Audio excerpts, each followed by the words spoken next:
Meron din tayo yung alimango mga kabaro. Kita nyo may tali pa yan. Hindi ko na kinuha yung tali kasi buhay pa yan kanina. Siyempre baka maipi tayo. Ayan, let's go. Kilaw kami ng ipon mga kabaro. Ayan, igagayatin natin siya ng maliliit.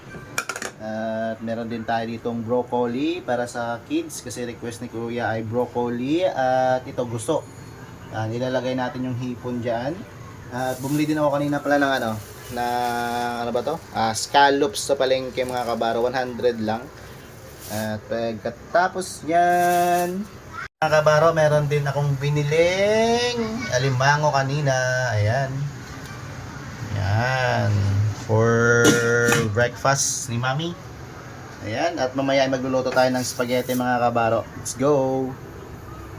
Meron din tayo yung alimango mga kabaro. Kita nyo may tali pa yan. Hindi ko na kinuha yung tali kasi buhay pa yan kanina. Siyempre baka maipi tayo. Ayan. Let's go. Yung ating kinilaw mga kabaro na shrimp na merong gusto mga kabaro at mga gulay. Ayan, may hipon kayo makikita dyan. Ayan mga kabaro. Siyempre lagay natin sa pangbansang lagayan.